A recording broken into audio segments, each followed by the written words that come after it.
राधे राधे दोस्तों, जय श्री कृष्णा। कान्हा जी की कृपा हम सब पर बनी रहे, इन्हीं शुभकामनाओं के साथ आज की वीडियो को शुरू करते हैं। दोस्तों, आप सबका हमारे YouTube चैनल भक्ति में आस्था पर हार्दिक स्वागत है। आज की इस वीडियो में हम आपको श्री शिव महापुराण की कैलाश संहिता का 5वां और 6वां अध्याय पढ़कर सुनाएंगे। आप सबसे रिक्वेस्ट है कि वीडियो को पूरा और ध्यान से सुनिएगा। चलिए शुरू करते हैं।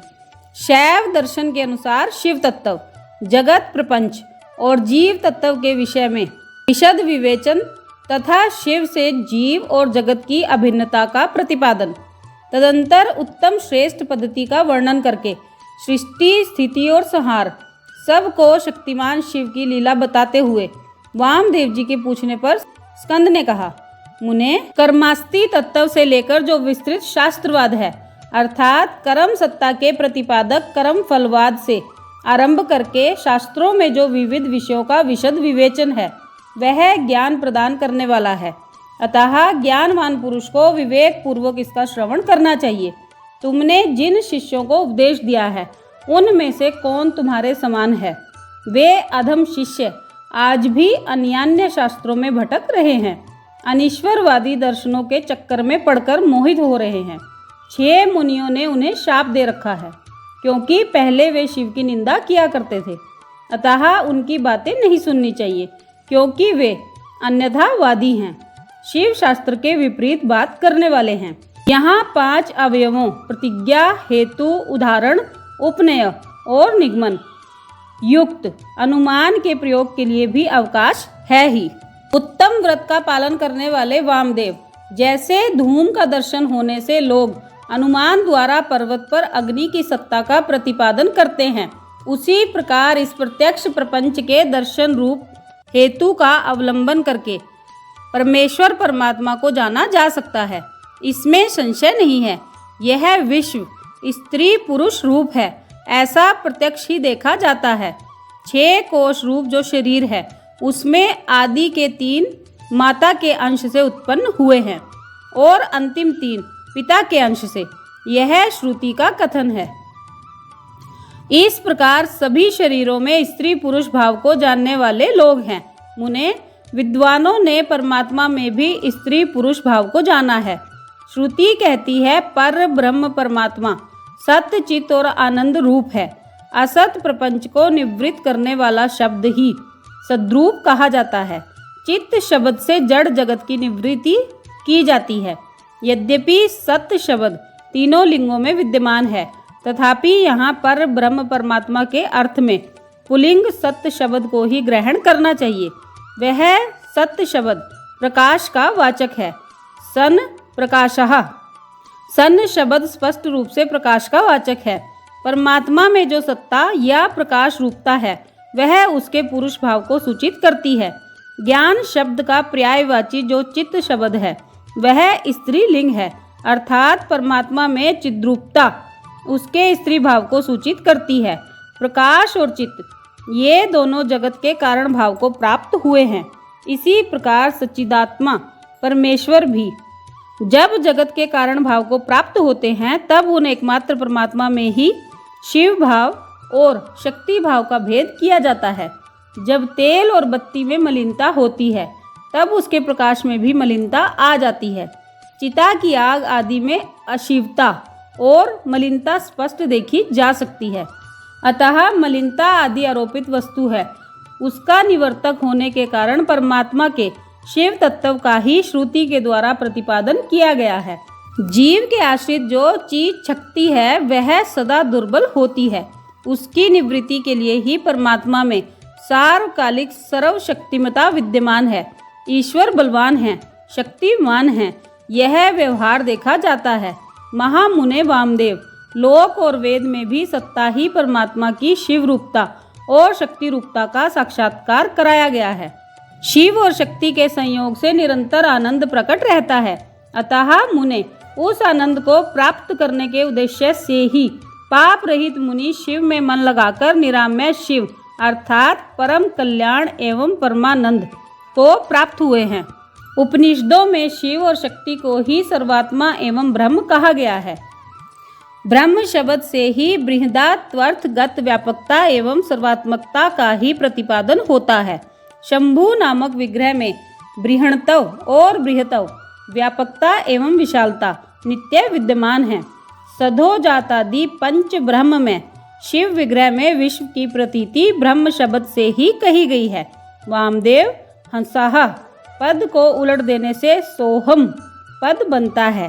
उसमें प्रणव का प्राकट्य कैसे होता है, यह तुम्हारे स्नेहवश मैं बता रहा हूँ, सावधान होकर सुनो।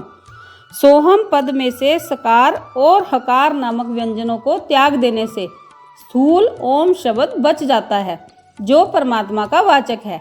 तत्वदर्शी मुनि कहते हैं कि उसे महामंत्र रूप जानना चाहिए। उसमें जो सूक्ष्म महामंत्र है उसका उद्धार मैं तुम्हें बता रहा हूँ। हंसहा पद में 3 अक्षर हैं, ह अ स। इन तीनों में जो अ है वह 15वें अनुस्वार और 16वें विसर्ग के साथ है। सकार के साथ जो अ है वह विसर्ग सहित है। वह यदि सकार के साथ ही उठकर ह के आदि में चला जाए तो हंसहा के विपरीत सोहम यह महामंत्र हो जाएगा। इसमें जो सकार है वह शिव का वाचक है, अर्थात शिव ही सकार के अर्थ माने गए हैं। शक्यात्मक शिव ही इस महामंत्र के वाच्यार्थ हैं। यह विद्वानों का निर्णय है। गुरु जब शिष्य को इस महामंत्र का उपदेश देते हैं तब सोहम पद से उसको शक्यात्मक शिव का ही बोध कराना अभीष्ट होता है, अर्थात वह यह अनुभव करे कि मैं शक्यात्मक शिव रूप हूँ। इस प्रकार जब यह महामंत्र जीव परक होता है, अर्थात जीव की शिव रूपता का बोध कराता है, तब जीव अपने को शक्यात्मक एवं शिव का अंश जानकर शिव के साथ अपनी एकता सिद्ध हो जाने से शिव की समता का भागी हो जाता है। अब श्रुति के प्रज्ञानम ब्रह्म इस वाक्य में जो प्रज्ञानम पद आया है उसके अर्थ को दिखाया जा रहा है। प्रज्ञान शब्द चैतन्य का पर्याय है, इसमें संशय नहीं है। मुने शिव सूत्र में यह कहा गया है कि चैतन्यम आत्मा अर्थात ब्रह्म या परमात्मा चैतन्य रूप है।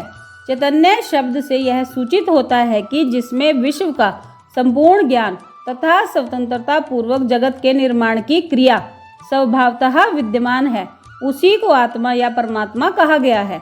इस प्रकार मैंने यहाँ शिव सूत्रों की व्याख्या ही की है। ज्ञानम बंधः यह दूसरा शिव सूत्र है।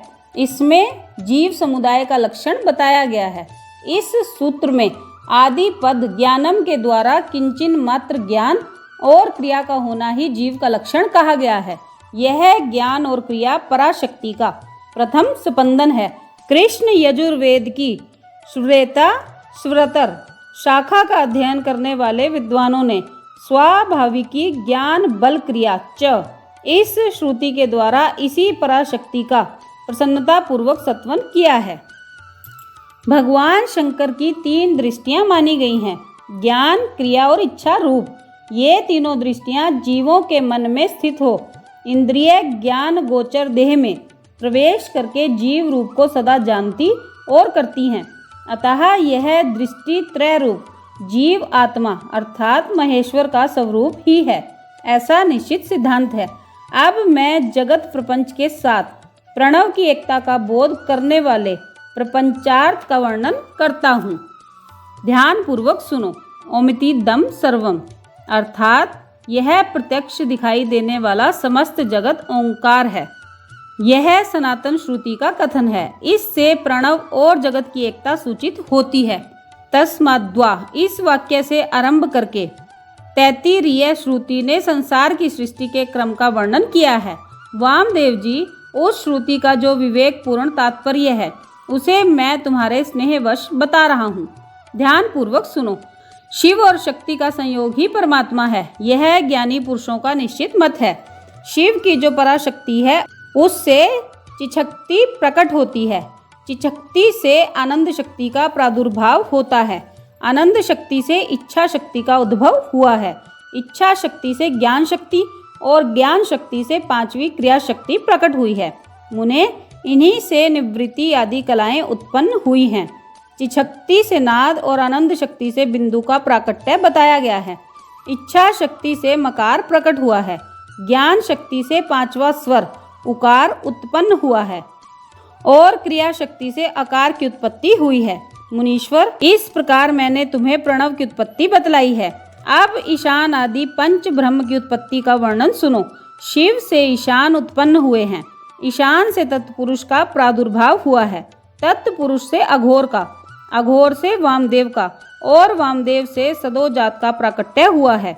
इस आदि अक्षर प्रणव से ही मूलभूत 5 स्वर और 33 व्यंजन के रूप में 38 अक्षरों का प्रादुर्भाव हुआ है। अब कलाओं की उत्पत्ति का क्रम सुनो। ईशान से शांत्यतीता कला उत्पन्न हुई है। तत्पुरुष से शांति कला, अघोर से विद्या कला, वामदेव से प्रतिष्ठा कला और सदोजात से निवृत्ति कला की उत्पत्ति हुई है। ईशान से चिशक्ति द्वारा मिथुन पंचक की उत्पत्ति होती है।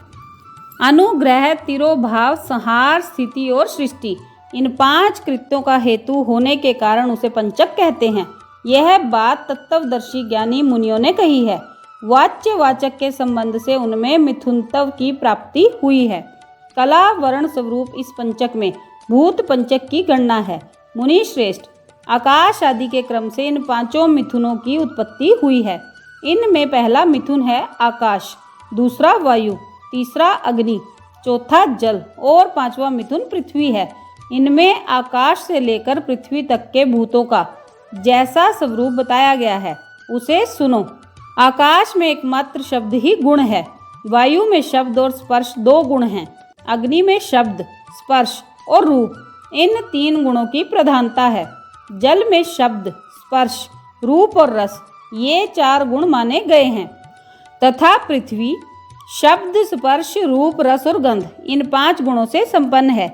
यही भूतों का व्यापकत्व कहा गया है। अर्थात शब्दादि गुणों द्वारा आकाश आदि भूत वायु आदि परवर्ती भूतों में किस प्रकार व्यापक हैं यह दिखाया गया है। इसके विपरीत गंध आदि गुणों के क्रम से वे भूत पूर्ववर्ती भूतों से व्याप्य हैं। अर्थात गंध गुण वाली पृथ्वी जल का और रस गुण वाला जल अग्नि का व्याप्य है। इत्यादि रूप से इनकी व्याप्यता को समझना चाहिए। 5 भूतों का यह विस्तार ही प्रपंच कहलाता है। सर्व समष्टिका जो आत्मा है उसी का नाम विराट है और पृथ्वी तत्व से लेकर क्रमशः शिव तत्व तक जो तत्वों का समुदाय है वही ब्रह्मांड है। वह क्रमशः तत्व समूह में लीन होता हुआ अंततो गत्वा सबके जीवन भूत चैतन्य में परमेश्वर में ही लय को प्राप्त होता है और सृष्टि काल में फिर शक्ति के द्वारा शिव से निकलकर स्थूल प्रपंच के रूप में प्रलय काल पर्यंत सुखपूर्वक स्थित रहता है। अपनी इच्छा से संसार की सृष्टि के लिए उद्धत हुए महेश्वर का जो प्रथम परिस्पंद है उसे शिव तत्व कहते हैं। यही इच्छा शक्ति तत्व है क्योंकि संपूर्ण कृत्यों में इसी का अनुवर्तन होता है। मुनीश्वर, ज्ञान और क्रिया इन 2 शक्तियों में जब ज्ञान का आधिक्य हो तब उसे सदाशिव तत्व समझना चाहिए। जब क्रिया शक्ति का उद्रेक हो तब उसे महेश्वर तत्व जानना चाहिए तथा जब ज्ञान और क्रिया दोनों शक्तियां समान हों तब वहाँ शुद्ध विद्यात्मक तत्व समझना चाहिए। समस्त भाव पदार्थ परमेश्वर के अंगभूत ही हैं, तथापि उनमें जो भेद बुद्धि होती है उनका नाम माया तत्व है। जब शिव अपने परम ऐश्वर्यशाली रूप को माया से निगृहित करके संपूर्ण पदार्थों को ग्रहण करने लगता है तब उसका नाम पुरुष होता है। उस शरीर को रचकर स्वयं उसमें प्रविष्ट हुआ। इस श्रुति ने उसके इसी स्वरूप का प्रतिपादन किया है अथवा इसी तत्व का प्रतिपादन करने के लिए उक्त श्रुति का प्रादुर्भाव हुआ है। यही पुरुष माया से मोहित होकर संसारी पशु कहलाता है, अर्थात संसार बंधन में बंधा हुआ है। शिव तत्व के ज्ञान से शून्य होने के कारण उसकी बुद्धि नाना कर्मों में आसक्त हो मूर्ता को प्राप्त हो जाती है। वह जगत को शिव से अभिन्न नहीं जानता तथा अपने को भी शिव से भिन्न ही समझता है। प्रभो, यदि शिव से अपनी तथा जगत की अभिन्नता का बोध हो जाए तो इस जीव को मोह का बंधन ना प्राप्त हो। जैसे इंद्रजाल विद्या के ज्ञाता बाजीगर को अपनी रची हुई अद्भुत वस्तुओं के विषय में मोह या भ्रम नहीं होता है, उसी प्रकार ज्ञान योगी को भी नहीं होता। गुरु के उपदेश के द्वारा अपने ऐश्वर्य का बोध प्राप्त हो जाने पर वह चिदानंद घन शिव रूप ही हो जाता है। शिव की 5 शक्तियाँ हैं। सर्व कर्तृत्व रूपा, सर्व तत्व रूपा, पूर्णतव रूपा, नित्य स्वरूपा, नित्यतव रूपा और व्यापकतव रूपा। जीव की 5 कलाएं हैं, कला, विद्या, राग, काल और नियति। इन्हें कला पंचक कहते हैं। जो यहाँ 5 तत्वों के रूप में प्रकट होती है उसका नाम कला है। जो कुछ कुछ कर्तृत्व में हेतु बनती है और कुछ तत्व का साधन होती है, उस कला का नाम विद्या है। जो विषयों में आसक्ति पैदा करने वाली है उस कला का नाम राग है। जो भाव पदार्थों और प्रकाशों का भासनात्मक रूप से क्रमशः अवच्छेदक होकर संपूर्ण भूतों का आदि कहलाता है, वही काल है। यह मेरा कर्तव्य है और यह नहीं है, इस प्रकार नियंत्रण करने वाली जो विभु की शक्ति है उसका नाम नियति है। उसके आक्षेप से जीव का पतन होता है। ये 5 ही जीव के स्वरूप को आच्छादित करने वाले आवरण हैं, इसीलिए पंचकंचुक कहे गए हैं। इनके निवारण के लिए अंतरंग साधन की आवश्यकता होती है। ये था 5वां अध्याय। अब 6ठा अध्याय सुनिए। महावाक्यों के अर्थ पर विचार तथा सन्यासियों के योग पट का प्रकार। स्कंद जी कहते हैं, मुने अब महावाक्य प्रस्तुत किए जाते हैं। इन वाक्यों का साधारण अर्थ समझना चाहिए। ब्रह्म उत्कृष्ट ज्ञान स्वरूप अथवा चैतन्य रूप है।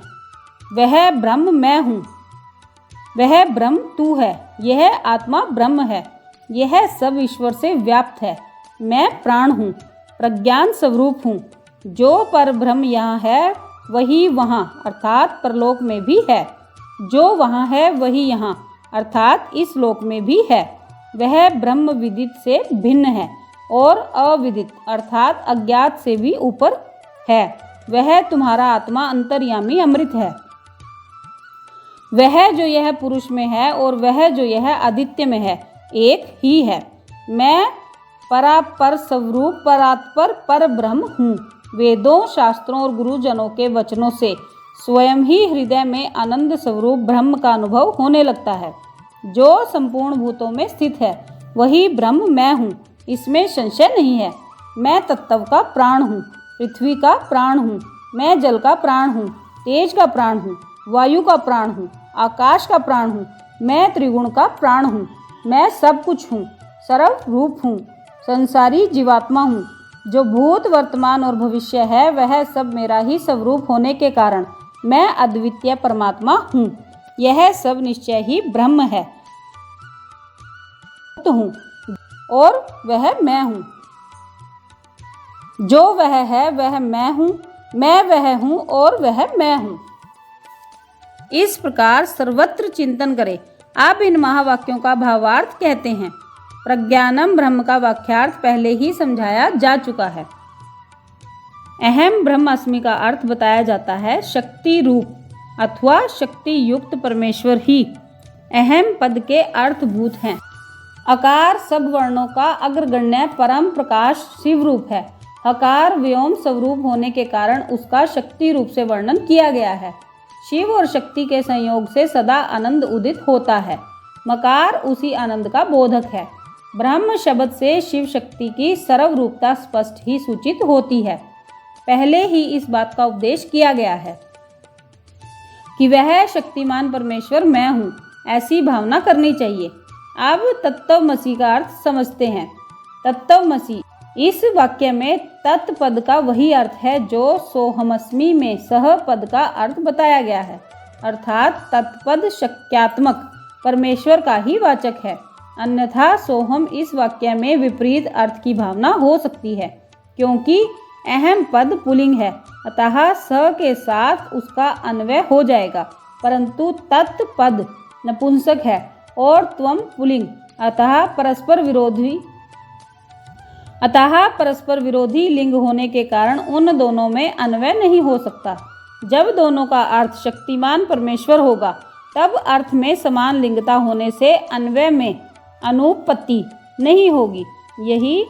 यदि ऐसा न माना जाए तो स्त्री पुरुष रूप जगत का कारण भी किसी और ही प्रकार का होगा। इसीलिए सोहमस्मि का स और तत्वमसि का तत्, ये दोनों समान अर्थक हैं। इन महावाक्यों के उपदेश से एक ही अर्थ की भावना का विधान है। अब अयमात्मा ब्रह्म का अर्थ बताया जाता है। अयमात्मा ब्रह्म, इस वाक्य में अयम और आत्मा ये दोनों पद पुल्लिंग रूप हैं, अतः यहाँ अन्वय में बाधा नहीं है। अयम शक्तिमान परमेश्वर रूप आत्मा ब्रह्म है, यह इस वाक्य का तात्पर्य है। अब ईशावास्यमिदं सर्वम का भावार्थ बता रहे हैं। परमेश्वर से रक्षणीय होने के कारण यह संपूर्ण जगत उनसे व्याप्त है। अब प्राणो अस्मि, प्रज्ञानात्मा और यदे वह तद मूत्रः, इन वाक्यों के अर्थ पर विचार किया जाता है। मैं प्रज्ञान स्वरूप प्राण हूँ। यहाँ प्राण शब्द परमेश्वर का ही वाचक है। जो यहाँ है वह वहाँ है, ऐसा चिंतन करें। यहाँ यत तत् का अर्थ क्रमशः यह और सह है, अर्थात जो परमात्मा यहाँ है वह परमात्मा वहाँ है, ऐसा सिद्धांत पक्ष का अवलंबन करने वाले विद्वानों ने कहा है। उपर्युक्त वाक्य में यद मूत्र तदन्विहि, इस वाक्यांश का भाव यह है कि जो परमात्मा वहाँ परलोक में स्थित है वही यहाँ इस लोक में भी स्थित है। इस प्रकार विद्वानों को पहले के समान ही परम पुरुष परमात्मा रूप अर्थ यहाँ अभीष्ट है। अब अन्य देव तद्वी दी तादथो अविदिता दधि, इस वाक्य पर विचार करते हैं। उन्हें इस वाक्य में जिस प्रकार फल की भी विपरीतता की भावना होती है उसे यहाँ बताता हूँ, ध्यान पूर्वक सुनो। विदितात, यह पद अयथा विदितात के उन्हीं का इन समस्त उत्कृष्ट गुणों से नित्य संबंध है। अपने और पराये के भेद सतात के अर्थ में प्रवृत्त हो सकता है। वह विदित से भिन्न है, अर्थात जो असम्यक रूप से ज्ञात है उससे भिन्न है। इसी प्रकार जो यथावत रूप से विदित नहीं है उससे भी पृथक है। इस कथन से यह निश्चित होता है कि मुक्ति रूप फल की सिद्धि के लिए कोई और ही तत्व है जो विदिता विदित से परे है, परंतु जो आत्मा है वह सर्व रूप है, वह किसी से अन्य नहीं हो सकता। अतः आत्मा या ब्रह्म आदि पद पूर्ववत शक्तिमान परमेश्वर शिव के ही बोधक हैं, यह मानना चाहिए। अब एष्ते आत्मा तथा यश्रांच्य पुरुषे, इन दो वाक्यों के अर्थ पर विचार किया जाता है। यह तुम्हारा अंतर्यामी आत्मा है जो स्वयं ही अमृत स्वरूप शिव है। यह जो पुरुष में शंभु है वही सूर्य में भी स्थित है। इन दोनों में कोई भेद नहीं है। जो पुरुष में है वही आदित्य में है। इन दोनों में पृथकता नहीं है। वह तत्व एक ही है, उसी को सर्वरूप कहा गया है। पुरुष और आदित्य, इन दो उपाधियों से युक्त जो अर्थ किया जाता है वह औपचारिक है। उन शंभुनाथ को सब श्रुतियाँ हिरण्य में बताती हैं। हिरण्यवाहने नमः, इसमें जो बाहु शब्द है वह सब अंगों का उपलक्षण है, अन्यथा उसे हिरण्यपति कहना किसी भी यत्न से संभव नहीं होता। छांदोग्योपनिषद में श्रुति के द्वारा आदित्य मंडल अंतर्गत पुरुष को सुवर्ण में दाढ़ी मूछों वाला, सुवर्ण सुदृश केशों वाला तथा नख से लेकर केशाग्र भाग पर्यंत सारा का सारा सुवर्ण में प्रकाश में ही बताया गया है। अतः वह हिरण्य में पुरुष साक्षात शंभु ही है। अब अहम अस्मि परम ब्रह्म परा पर परात्परम, इस वाक्य का तात्पर्य बताता हूँ, ध्यान पूर्वक सुनो। अहम पद के अर्थभूत सत्यात्मा शिव ही बताए गए हैं। वे ही शिव मैं हूँ, ऐसी वाक्यार्थ योजना अवश्य होती है। उन्हीं को सबसे उत्कृष्ट और सर्व स्वरूप पर ब्रह्म कहा गया है। उसके तीन भेद हैं, पर, अपर तथा परात्पर। रुद्र, ब्रह्मा और विष्णु, ये तीन देवता श्रुति ने ही बताए हैं। ये ही क्रमशः पर, अपर तथा परात्पर रूप हैं। इन तीनों से भी जो श्रेष्ठ देवता हैं वे शंभु पर ब्रह्म शब्द से कहे गए हैं। वेदों, शास्त्रों और गुरु के वचनों के अभ्यास से शिष्य के हृदय में स्वयं ही पूर्ण आनंद में शंभु का प्रादुर्भाव होता है। संपूर्ण भूतों के हृदय में विराजमान शंभु ब्रह्म रूप ही हैं, वही मैं हूँ, इसमें संशय नहीं है। मैं शिव ही संपूर्ण तत्व समुदाय का प्राण हूँ। ऐसा कहकर स्कंद जी फिर से कहते हैं, मुने, मैं शिव, आत्म तत्व, विद्या तत्व और शिव तत्व, इन तीनों का प्राण हूँ। पृथ्वी आदि का भी प्राण हूँ।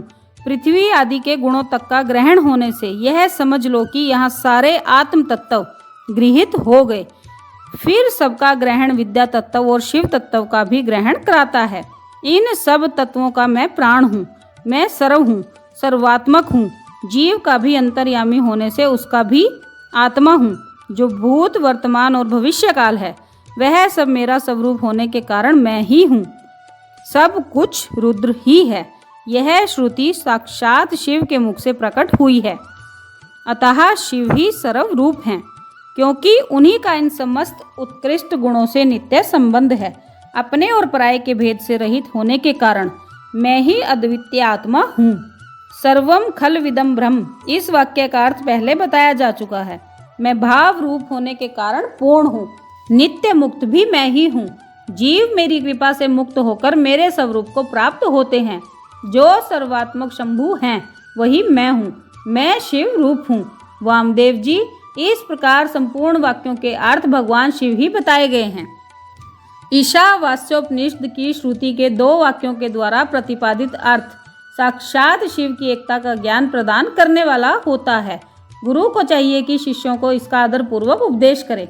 गुरु को उचित है कि वे आधार सहित शंख को लेकर अस्त्र मंत्र से अर्थात फट शब्द से तथा भस्म द्वारा उसकी शुद्धि करके उसे अपने सामने चौकोर मंडल में स्थापित करे। फिर ओंकार का उच्चारण करके गंध आदि के द्वारा उस शंख की पूजा करे। उसमें वस्त्र लपेट दे और सुगंधित जल भरकर प्रणव का उच्चारण करते हुए उसका पूजन करे। तत्पश्चात 7 बार प्रणव के द्वारा फिर उस शंख को अभिमंत्रित करके शिष्य से कहे, हे शिष्य, जो थोड़ा सा भी अंतर करता है, भेदभाव रखता है, वह भय का भागी होता है। यह श्रुति का सिद्धांत बताया गया है। इसीलिए तुम अपने चित्त को स्थिर करके निर्भय हो जाओ। ऐसा कहकर गुरु स्वयं महादेव जी का ध्यान करते हुए उन्हीं के रूप में शिष्य का अर्चन करे। शिष्य के आसन की पूजा करके उसमें शिव के आसन और शिव की मूर्ति की भावना करे। फिर सिर से पैर तक सधोजात आदि 5 मंत्रों का न्यास करके मस्तक, मुख और कलाओं के भेद से प्रणव की कलाओं का भी न्यास करे। शिष्य के शरीर में 38 मंत्र रूपा प्रणव की कलाओं का न्यास करके उसके मस्तक पर शिव का आवाहन करे। तत्पश्चात स्थापनी आदि मुद्राओं का प्रदर्शन करे। फिर अगन्यास करके आसन पूर्वक षोडश उपचारों की कल्पना करे। खीर का नैवेद्य अर्पण करके ओम स्वाहा का उच्चारण करे। कुल्ला और आचमन कराए। अर्घ्य आदि देकर क्रमशः धूप दीप आदि समर्पित करे। शिव के 8 नामों से पूजन करके वेदों के पारंगत ब्राह्मणों के साथ ब्रह्म विदान पोति परम इत्यादि ब्रह्मानंद वल्ली के मंत्रों को तथा भृगुर्वई वारुणी इत्यादि भृगुवल्ली के मंत्रों को पढ़े। तत्पश्चात यो देवानाम प्रथम पुरुषतात से लेकर तस्य प्रकृति लीनस्य यह परः स महेश्वरः तक महानारायणोपनिषद के मंत्रों का पाठ करे। इसके बाद शिष्य के सामने कलहार आदि की बनी हुई माला लेकर खड़े हो गुरु शिव निर्मित पंचासिक शास्त्र के सिद्ध स्कंद के द्वारा धीरे धीरे जप करे। अनुकूल चित्त से पूर्णो अहम इस मंत्र तक का जप करके गुरु उस माला को शिष्य के कंठ में पहना दे। तदंतर ललाट में तिलक लगाकर संप्रदाय के अनुसार उसके सर्वांग में विधिवत चंदन का लेप कराए। तत्पश्चात गुरु प्रसन्नता पूर्वक श्रीपाद युक्त नाम देकर शिष्य को छत्र और चरण पादुका अर्पित करे। उसे व्याख्यान देने तथा आवश्यक कर्म आदि के लिए गुरुवासन ग्रहण करने का अधिकार दे। फिर गुरु अपने उस शिव रूपी शिष्य पर अनुग्रह करके कहे, तुम सदा समाधिस्थ रहकर मैं शिव हूँ इस प्रकार की भावना करते रहो। यों कहकर वह स्वयं शिव को नमस्कार करे। फिर संप्रदाय की मर्यादा के अनुसार दूसरे लोग भी उसे नमस्कार करें। उस समय शिष्य उठकर गुरु को नमस्कार करे। अपने गुरु के गुरु को और उनके शिष्यों को भी मस्तक झुकाए। इस प्रकार नमस्कार करके सुशील शिष्य जब मौन और विनीत भाव से गुरु के समीप खड़ा हो तब गुरु स्वयं उसे इस प्रकार का उपदेश दे, बेटा आज से तुम समस्त लोगों पर अनुग्रह करते रहो। यदि कोई शिष्य होने के लिए आए तो पहले उसकी परीक्षा कर लो, फिर शास्त्र विधि के अनुसार उसे शिष्य बनाओ। राग आदि दोषों का त्याग करके निरंतर शिव का चिंतन करते रहो। श्रेष्ठ संप्रदाय के सिद्ध पुरुषों का संग करो, दूसरों का नहीं। प्राणों पर संकट आ जाए तो भी शिव का पूजन किए बिना कभी भोजन ना करो। गुरु भक्ति का आश्रय ले सुखी रहो, सुखी रहो। मुनीश्वर वामदेव, तुम्हारे स्नेहवश अत्यंत गोपनीय होने पर भी मैंने यह योग पट का प्रकार तुम्हें बताया है। ऐसा कहकर स्कंद ने यतियों पर कृपा करके उनसे सन्यासियों के क्षौर और स्नान विधि का वर्णन किया। ये था छठा अध्याय। तो दोस्तों, ये था श्री शिव महापुराण की कैलाश संहिता का 5वां और छठा अध्याय। आप सबने वीडियो को ध्यान से सुना, इसके लिए आपका धन्यवाद।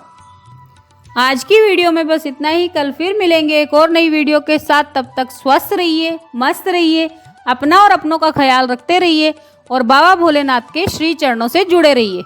राधे राधे दोस्तों। जय श्री कृष्णा, जय माता दी।